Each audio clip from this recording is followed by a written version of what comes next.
It's the 6th of October, 1973, both the most holy day for the Jews, Yom Kippur, and the second week of the Ramadan. Clues for what's about to happen were all over the place, but being blinded by their crashing victory just 6 years prior, were being ignored by the Israeli High Command.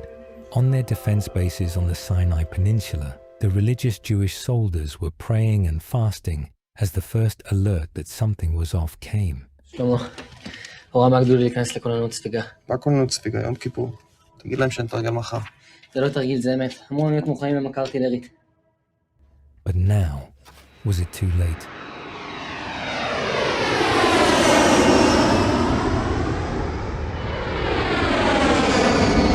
As the first Egyptian planes flew over their heads, nobody was ready for this. מבריק כאן רנן, חדירה של מטוסי אויב מעלינו, עבור!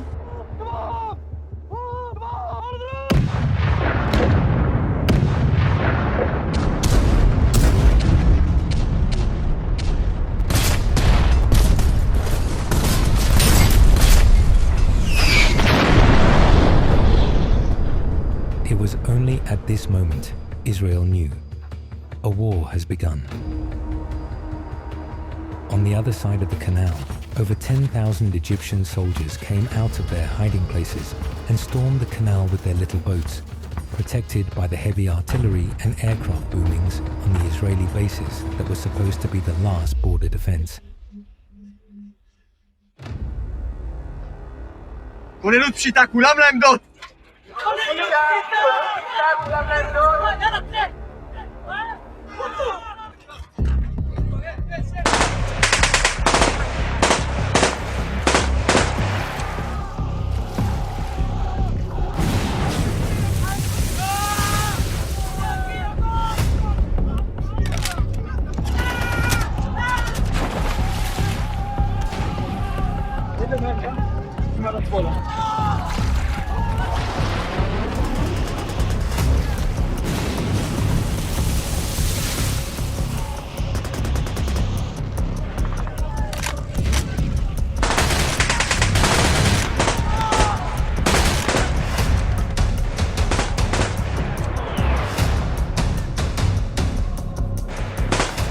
It was a fight or die situation.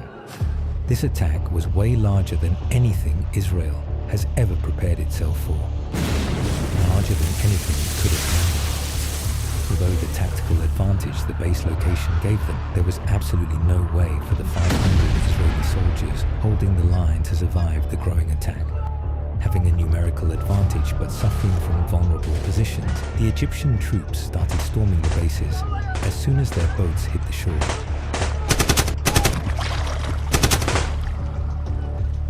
On the Israeli side, anyone who was capable of holding a gun fought.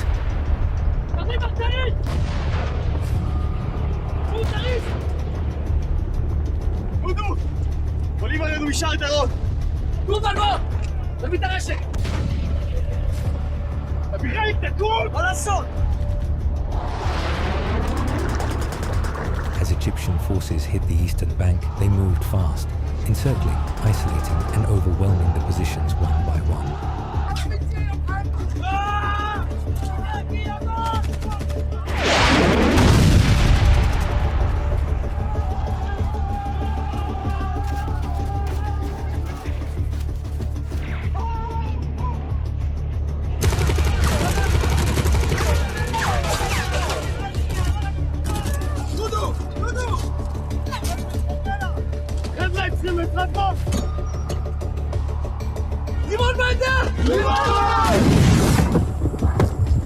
Some Israeli soldiers fought for hours, some for days, but by the end of the first day, about half of the bases, about 16 to 18, were already captured or abandoned.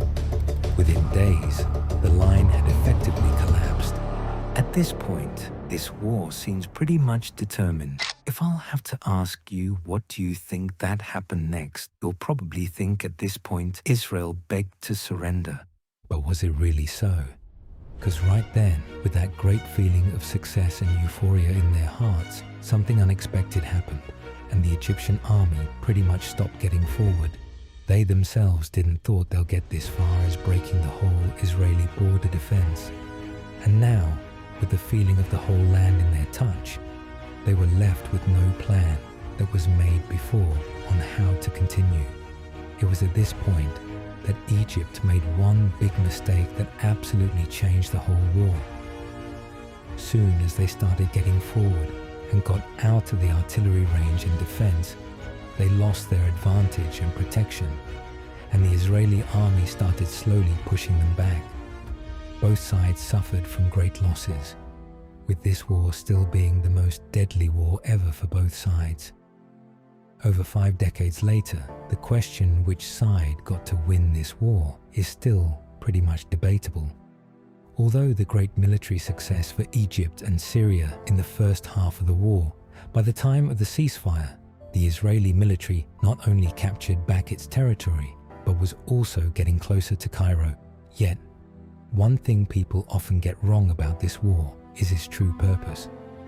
With negotiations being rejected by Israel after the 6 Days War, Egypt President Sadat knew he couldn't really beat Israel. His intentions by launching this war were gaining back the loosened pride by making revenge on the 6 Days War and taking Israel out of its arrogant euphoria straight back into the negotiations table, in both of which he pretty much succeeded. Till today, this war is looked in Egypt as their greatest victory upon Israel, with yearly parades and a great place of honor in its culture, while still being a big wound in the heart of the Israeli nation. And what do you think? Comment your thoughts below. And don't forget to hit the like button and subscribe if you're looking for more content like this about the October War or other wars.